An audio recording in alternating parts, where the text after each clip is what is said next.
Hello all, welcome to ICAI Bahrain Chapter's Vision Next podcast series, where we explore the journeys of individuals who have incredibly helped to shape the communities in Bahrain, leaving a lasting legacy. I am CA Akhila and I'll be the moderator for this podcast today. Today, we are honored to have with us a power couple who have nearly touched every corner of Bahrain's Indian diaspora through media, culture, and business. Now, let's dive into our conversation with our guests. Mr. Ravi, welcome to our podcast. How do you feel? Thank you so much, Akhila. And we are honored, Meera and myself, to be in this podcast session of yours. In fact, as you rightly mentioned, I'm a chartered accountant by profession, and I'm here for the past 43 years. And I'm so thankful that we are a part of this session today. Excellent. Thank you so much. We welcome you both. Thank you. Audience are eagerly waiting to hear you. What brought you to Bahrain? See, every person who has come into Bahrain has a reason or a story as to why they came over here. I have my story also. In Bombay, I was working for Shawwalas in the year 1982 or 80. 82. 82. I had invited some guests for dinner at Taj, and I went to the Taj Hotel, and I was waiting for my guests to come. Okay. When next to my table was two people, one Arab gentleman and one more person were sitting, and I shouldn't have done that, but I did it. I overheard them. And the Arab gentleman was telling his friend that he is in Mumbai, looking out to recruit a chartered accountant for his company. And he has not been able to get a good chartered accountant on that day. And they were planning to do more interviews the next day. I heard this, and I had just passed my chartered. I thought I was on the top of the world. So I left my table, went to him, introduced myself to him. He turned out to be Mr. Kekso of the Kekso family, Mr. Sammy Kekso of the Kekso family. And then I told him, sir, I shouldn't have overheard you, but I heard you asking for an accountant. I'm a chartered accountant. I just passed about a couple of months back. Will I be able to come and work with you? He said, look here, I appointed Ferguson's as my agent to recruit people. I impressed upon him so strongly that he called me for an interview the next day. Yeah, those days AF Ferguson and AF Ferguson were the top leaders for recruitment those days, yeah. So next day I went to AFF, had a long interview with them, and believe it or not, they recruited me for this job here. I don't know, the previous day's bill I settled for him, probably he told me to take me on, I don't know really, but then I was on board the next day. Okay. That brought me to Bahrain, and he had told me in Mumbai or Bombay those days that I'm going to join a computer firm. When I came, I realized that I was taken as the finance controller of a company called Mantech Computer Services, it had just started, and I was made the finance controller there. And when I came in, I realized that they were dealing in a lot of microcomputers, a lot of old age computers, Commodore and things of that sort. I worked with them for about 2-3 years. Then after that, I insisted they make me a general manager. Akhila, I'm a chartered accountant by profession, but I believe more in my marketing abilities than tallying the books or accounts. End of the day. I impressed upon the management, the board of directors. They made me the general manager of Mantech Computer Services those days.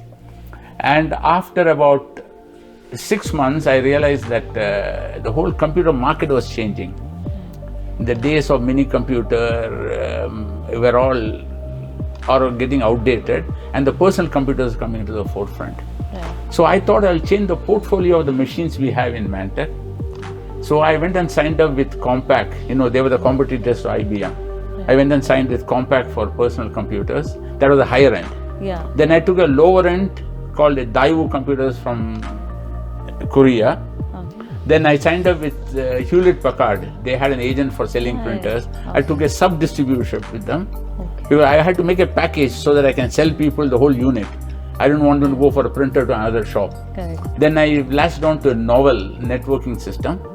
I had a full package, and we started selling. And believe it or not, it was a huge success for Mantec those days. Amazing. Only one incident I'll tell you. I was so proud of selling Compact. There was a company, you even know there's a company called ARIG, Arab Insurance Group. Right. Arab Insurance Group called me for looking into my computers, personal computers. I went there and found out they all had got Wang microcomputers those days. So I had a talk with them and I told them I'll give them a personal computer as a front end for their computer, Wang computers, using an emulation card. And I have forgotten most of the details as to what I did. But then I got the first order of about 60 personal computers from them. And the ARIG was in the same building where IBM had their IBM offset company. Okay. So you know how I got the sale done, or how I got the optics done for that sale? Yeah. I told my company that all the 60 computers should come in one lot and we pile it up in front of IBM offset. IBM offset was named at the back. There were about 60 boxes of Compact. And that was my second or third major sale we did. Of course, after that, Compact took over about 30 to 40% of the market. I think one interesting story, Akhila, you know, when we came here and Ravi was with Mantec, it was a time for massive change in the workplace because everybody was going into computers. Okay. And that was in 1980s? 80s. In the 80s. Yeah. Early 80s. So we came here in 82. 82. So everybody was going into computers, and the first major change was word processors. Okay. So I think one big name product that they had was CPT word processors. Have you heard about them? No. No, she's too young. Too young for that. Exactly. I wasn't born Yeah. by that time when you came here. So you must tell her You know, about it. when I started with Mantec, they had a product called CPT word processors. They were a full screen Word document producing software where you could have English and Arabic on the same page. I mean, that was revolutionary, Revolutionary. in those days because you couldn't type English Arabic together otherwise. Right. Okay. And those days we had only manual typewriters to type. Correct. Or electronic typewriters to type. Yeah, I remember seeing an electronic typewriter. Exactly. From After that, it was a we big transition. transitioned to Big computers. transition. Yeah. And can you believe it? Each computer was about 6,000 to 8,000 dinars. Each And word expensive. processor. In word processor, as a word processor, not computer, word processor. And we sold a lot of those machines. Okay. So that's how I came to Bahrain. I worked in Mantec for about 10 years. Excellent. Then I moved on to other things in life. Okay. One interesting thing was, they sold a lot of the word processors to Iraq, the government of Iraq. Yeah. And I think you... In my first sale to Iraq, they were all used to manual computers, manual typewriters, sorry. When these word processors were sold to them, I understand the ladies there refused to touch the keyboard, thinking they'll get an electric shock out of it. Oh, okay. They were was that gullible, or they were that innocent, or they didn't have even that kind of computer technology knowledge, basically. So I took two ladies from Bahrain to that place and showed them this is how you use, and nothing will happen to you. Okay. And they continued with it. That's it's the interesting. cutting edge of technology. Technology, Right, that's correct. That's right, correct. right. That's nice.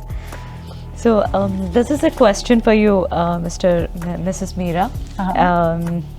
You have reported for all the major Gulf publications, and what keeps you passionate about journalism? Okay. I must say that I'm very proud that I come to the career of journalism, to the vocation of journalism, as a third generation journalist. So my grandfather was a journalist, and he got his first break under Dr. Annie Besant. And from there, he retired as the General Manager of the Press Trust of India in the 1960s.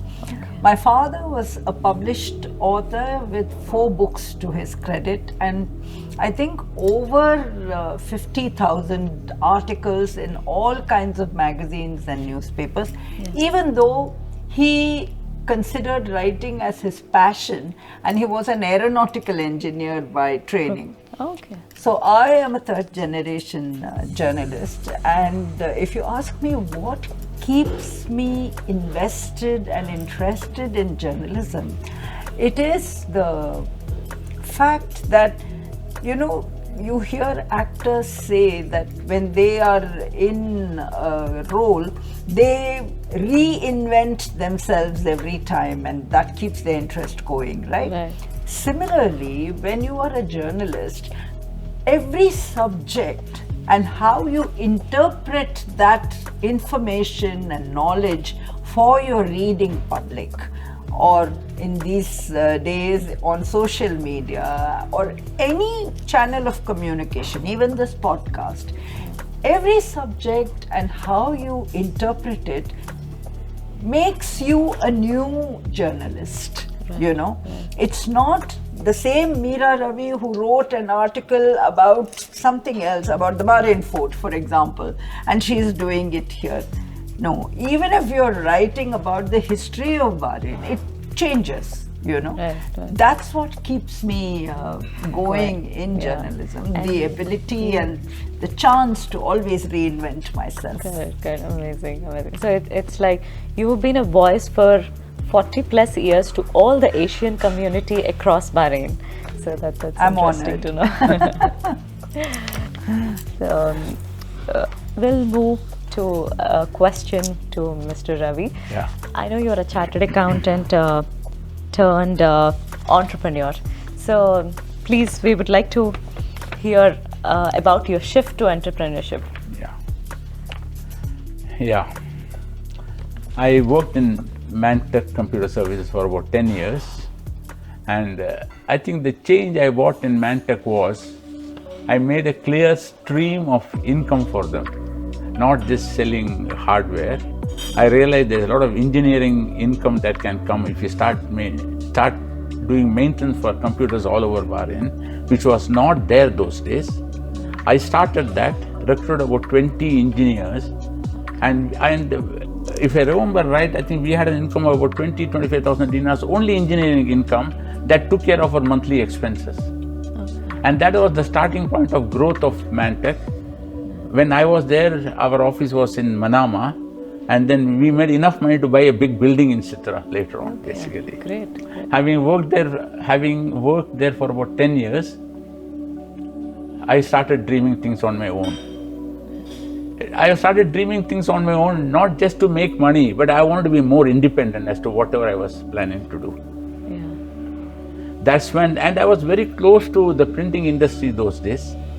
So I thought I will set up an offset printing unit with a heavy focus on pre-production part of the job, like design work, artwork, book manuals. And those days Apple had come with some of the latest machines for these kind of jobs. So Apple has been a competitor back from those days. Yeah. Okay. At those days you couldn't use a PC for doing a design. You needed an Apple.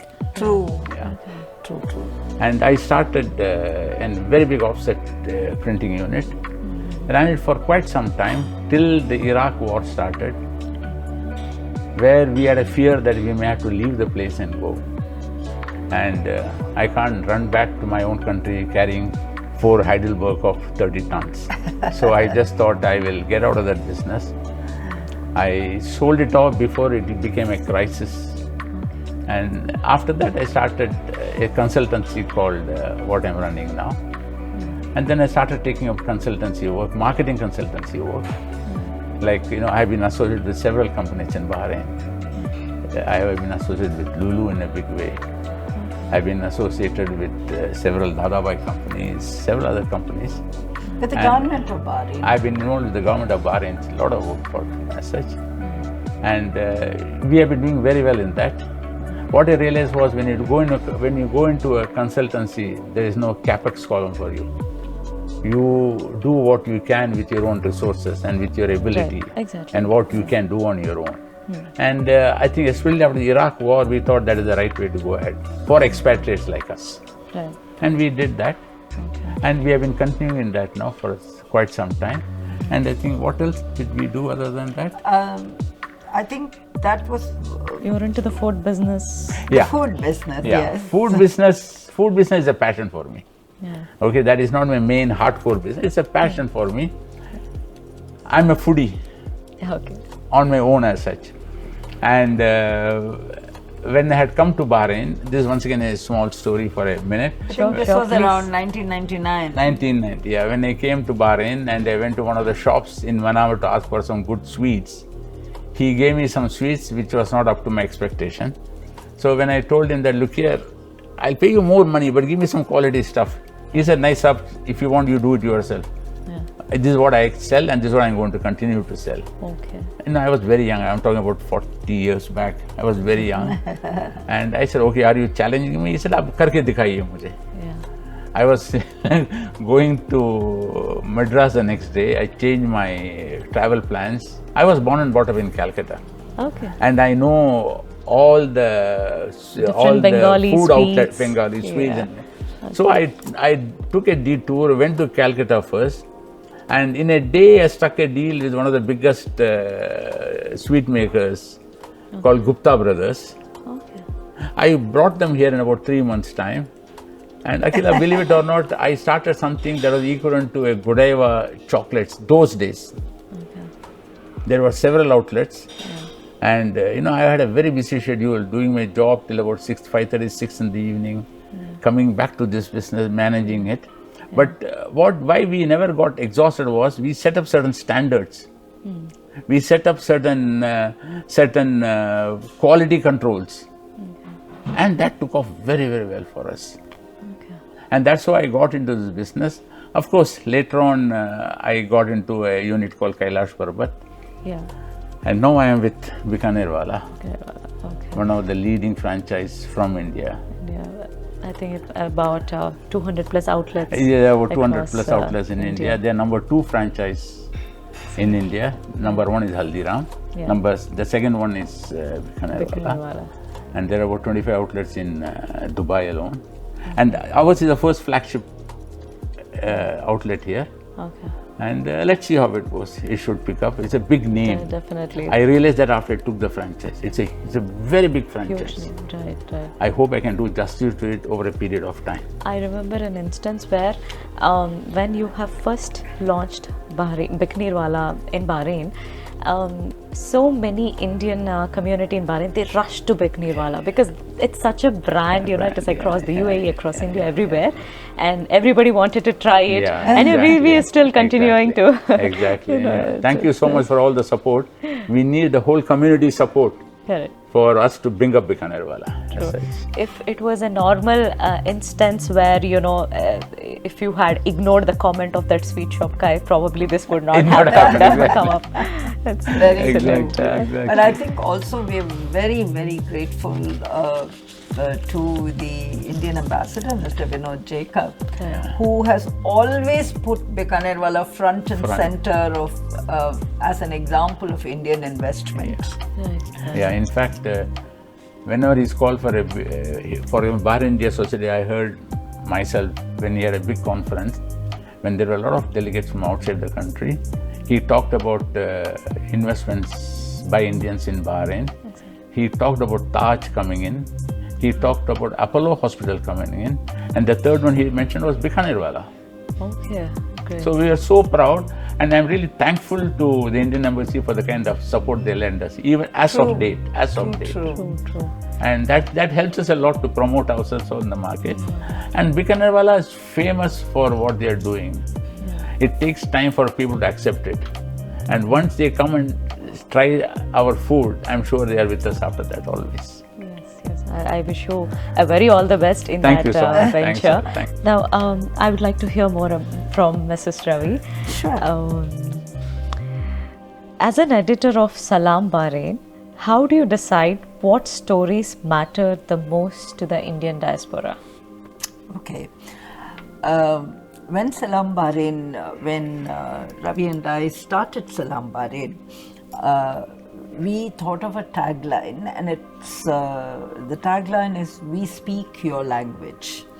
And when we say that, we don't mean just language as in the words, but the language of the heart, the language of the mind. ideas, emotions, and what brings the diaspora together. And we focus on stories that inspire, and also on people whom our readers can aspire to be like, you know. So that is the basis that I use as a sort of dipstick for what I should put into my magazines. And the other thing, of course, is that times are changing, and you have to be flexible about how you design the reading material. I'm very proud of the fact that Salam Bahrain offers a good curated reading experience, you know.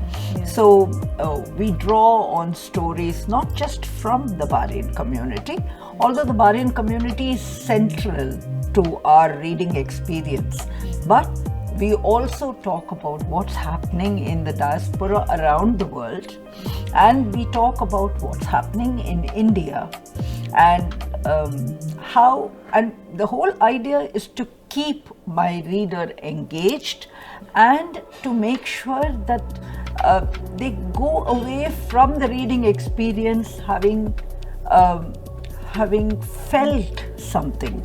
I wouldn't say having learned something, because that sounds very professorial and that's not what we are doing, but having felt something in their heart, you know, some story that moves them and makes them think anew about a different idea, about something in their lives.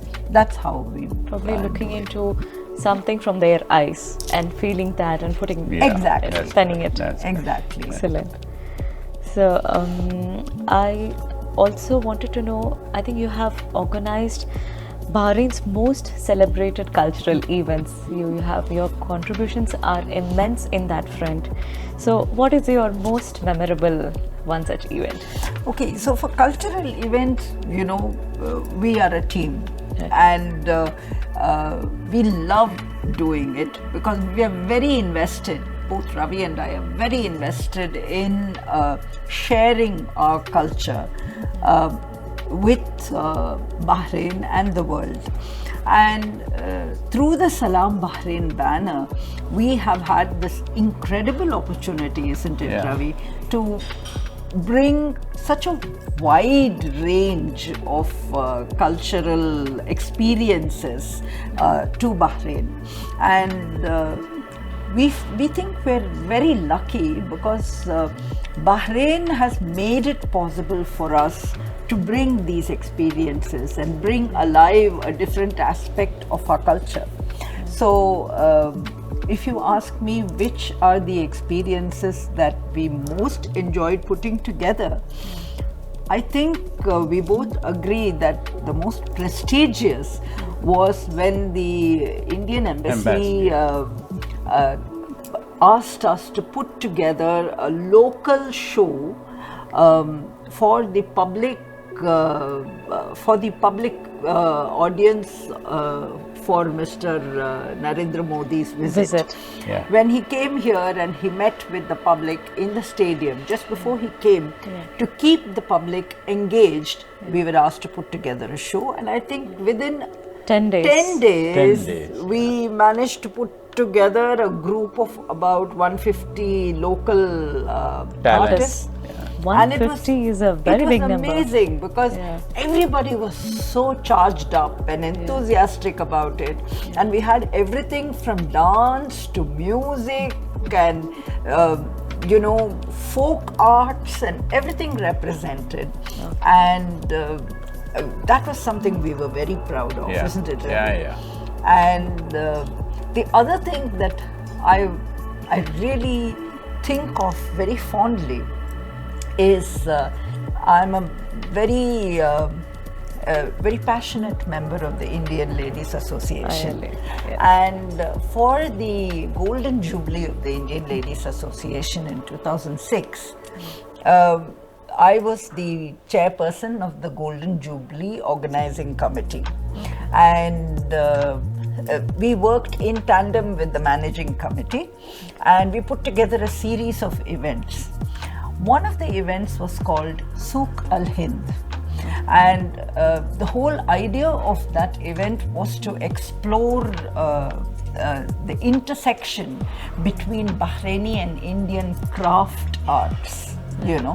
Not the highfalutin art that you see in museums and other places, but Traditional the everyday art. craft traditions of both countries.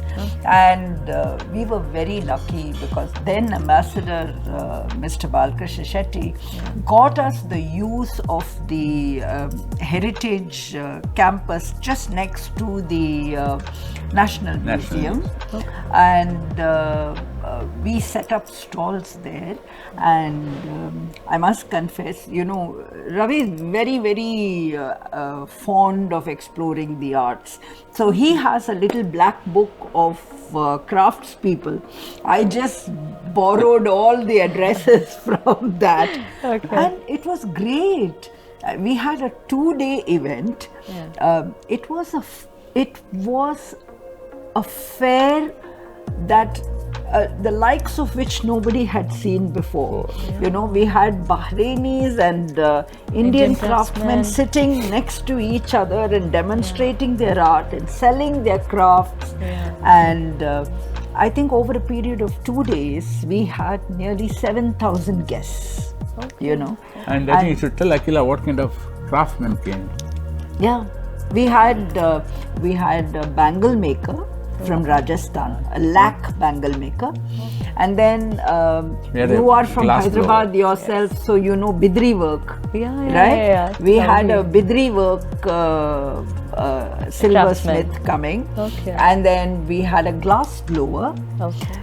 He would take a piece of glass the size of your little finger and blow over flame, and before you knew it, you had a man on a dhow or a flamingo or an elephant, and he would place it there, in all its delicate beauty. We had weavers who sat with the weavers of Bani Jamra, and we had basket makers.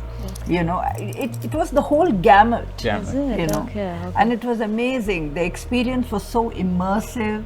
I think I'm most proud of that. If it was there, I would probably have rushed to see that fair. See, after that, a lot of people had done it. We were talking about how many, 20 years back? No, this is 2006. 2006, Those days, these were all new concepts, and we bought all of them from India with the help of the Indian Embassy. That's great.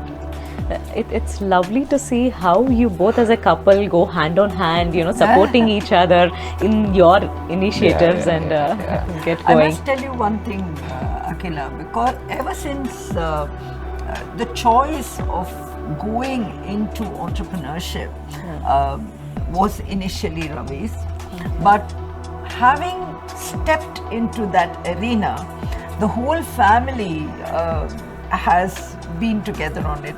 We have 2 daughters, and that was my next question. Please, we'd love to hear. The whole family has been in on it, and if you sit with us on our dining table at home, the conversation is only about dreams. What can we do? How can we do it?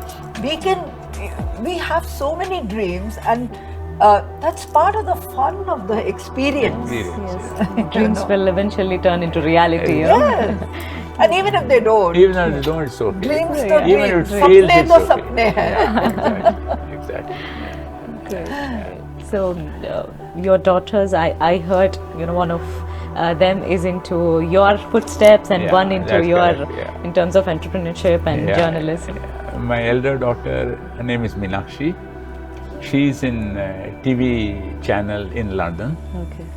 And she's very active, very independent in her thinking process, and she's globally known by this time.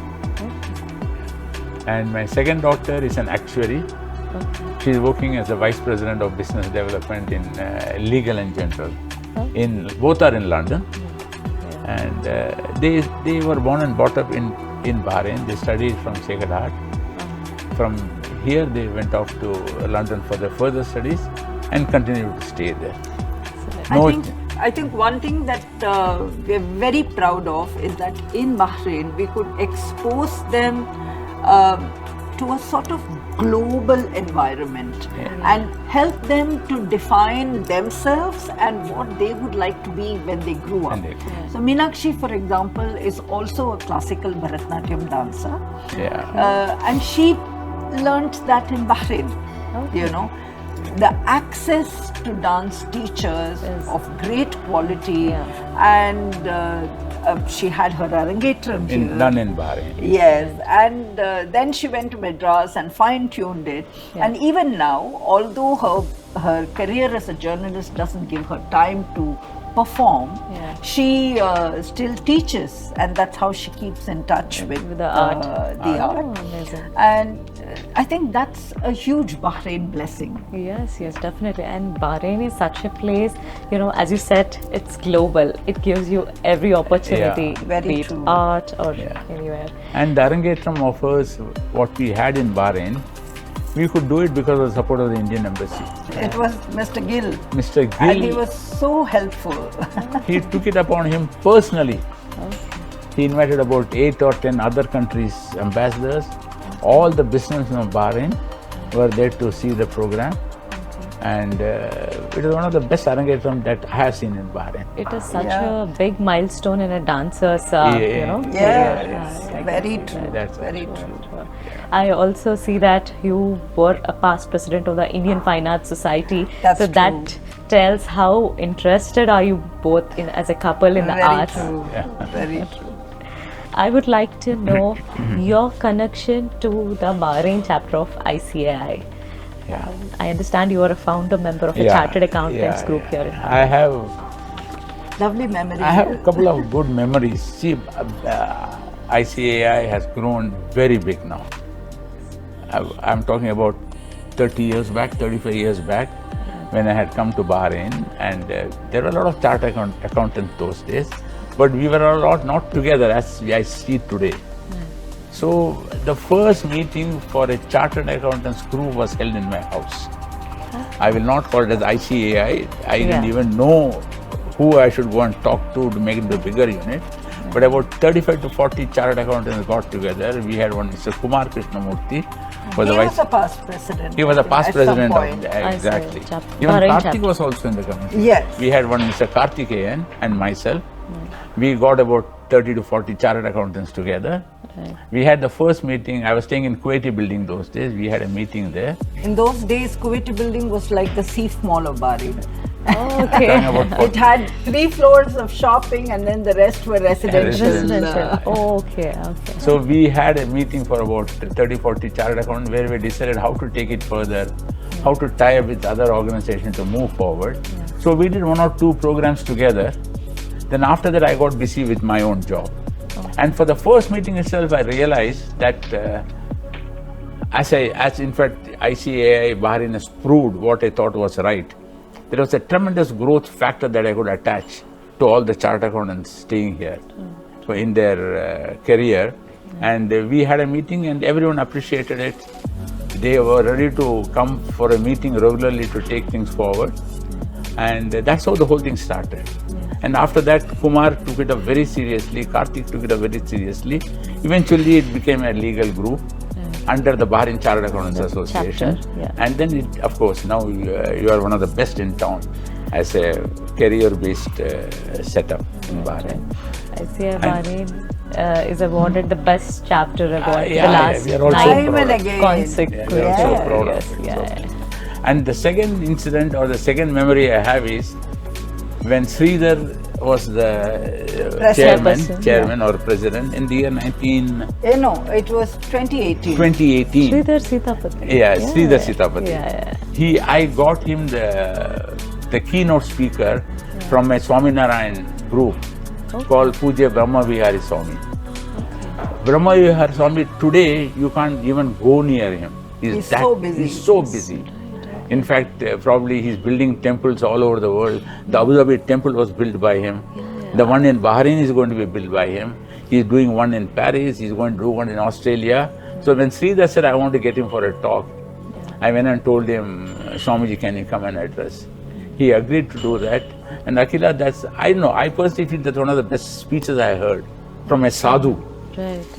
And you had a bank of ministers and undersecretaries sitting in the front row. Yeah. When the talk was over, they all stood up and clapped for a couple of minutes, listening to his talk. That's one thing I'll never forget, that I could do it for BCIC. Excellent. That was really great. You know, it's an honor to listen to that kind of speakers. You know, Exactly. some speeches leave an impact on us for years. Totally. And you are also part of the Swaminarayan temple. Yeah. I'm so proud to say that I am the General Secretary of the BAPS Sri Swaminarayan Mandir in Bahrain. Before we were called as BAPS Bahrain. Right.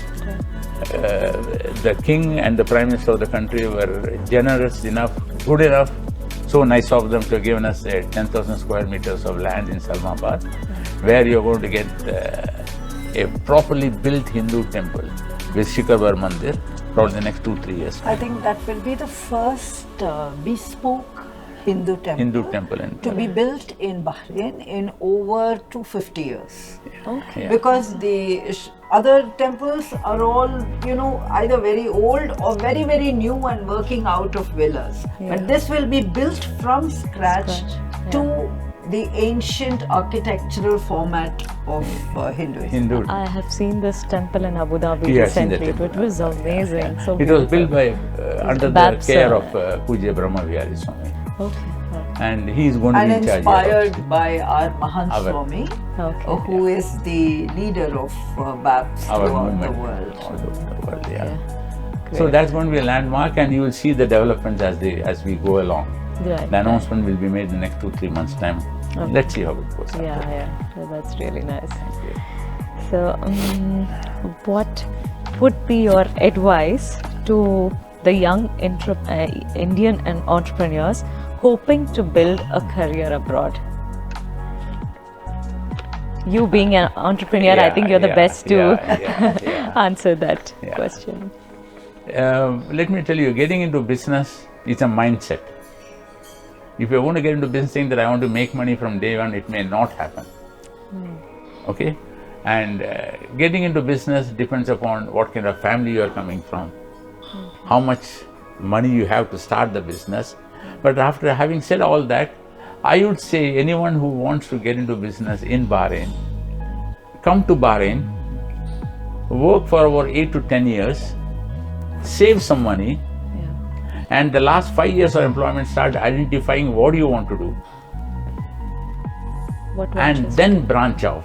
Because, Akhila, doing business, I'm so thankful to the government of Bahrain. The kind of support they give you when you start a business is phenomenal. And that you realize only when you get into business. My last venture, I wanted so many work permits. I want so many permissions. I want so many approvals. Believe it or not, the respective departments come and tell you, come to us on time with the right papers, we are here to support you. And they did it. So what I'm trying to tell you is, anybody can go into business if you have a mindset to do business. That is the first requirement. Secondly, don't expect to make money from the third day. Thirdly, work for some time, get to know the place, get to know the people, get to know what the market wants, and then branch off. And if you work for 10 years, you will know the market, you will know the people, and you know where to get the money also from. Then get into it, give yourself another 5 years more. And I was once with the previous chairman of ABC, that Libyan gentleman. When I started my business, I went and told him I started a business. He gave me one advice, saying that for the first 2 years, Ravi, whatever you do, you must be involved in that. Don't take a decision, but you should know what's happening. And we started doing that. And that helps a lot. It's a complete dedication. Complete dedication. And I believe in one more thing, that whoever I employ in my company should know things better than me. They should, when I was running my computer business, I made sure they were all intellectuals in their own area of operation. Because they are in the field. And the best part is, if they try to outsmart me, I can always sack them because I am the employer. But that is not the idea at all. I want them to work with me. I want them to develop themselves, and that can happen only if you get people who know the job better than what you are. A businessman need not know everything, but he should know how to manage and run the business. Right. Yeah. That's what happens. Great. Okay. That's a very good piece of advice to the younger Thank you. generation out there. Thank you so much. Thanks a lot. Yeah. So before we conclude, I would like to hear from Mrs. Meera Ravi. What's the legacy you hope Salam Bahrain leaves for the next generation? Akhila, I want to say one thing. I think when we talk about a legacy, it's not something a publication will leave, because a publication, a TV channel, even a social media channel is so ephemeral. It's here today, it's gone tomorrow. But the people who shape it are the ones who will be remembered. We all know that the best magazine in India for a long time was the Illustrated Weekly of India, right? But today nobody talks about the Illustrated Weekly, but they do talk about Khushwant Singh, who was the person who changed it, right? Similarly, when it comes to Salam Bahrain, I'm hugely proud of it. It's my baby. And both Ravi and I are very invested in it. But we do believe that times are changing so much, and you will soon find, various other kinds of media coming in. So we would like to believe that people will look back and think of us as path breakers and pioneers who brought a new reading experience to the public. And now that social media is doing so well, we would like to think that we gave people a different perspective on the Bahrain lives, and that people will remember us, not quite in the same league as Khushwant Singh maybe, Definitely. but certainly as people who tried to bring the best of journalistic communication to Bahrain's media field. Definitely. I think you also contribute to the GDN every fortnightly an That's article. right. So I go through that. So thank you very much Thank you for so that. much. Thank you. So I think we will conclude on this podcast now. I really want to talk more and more to you, hopefully off the series. And we thank you very much for joining us for this podcast today. And this is an incredible opportunity to us and all our ICAI Bahrain members and all the viewers. Thank you so much, Akhila. I think we are tremendously honored that you thought of having us together for the podcast, and there are many firsts in Ravi and my life, of course, and because we are fairly adventurous, and I think appearing for a podcast together, this is a first for us time, too. exactly. So we have thoroughly enjoyed ourselves and That's an sharing our opportunity to us. experience. Thank you so much. Thanks, Akhila. Thanks, Akhila. Thank you so much. Thanks, Akhila. Thanks to Dear the ICAI Bahrain chapter chapter. also. Thank you Thank very you, much. yeah. Dear all members, stay tuned to our podcast series. There are many such series coming up, and signing off, Akhila. Thank you so much. Yeah.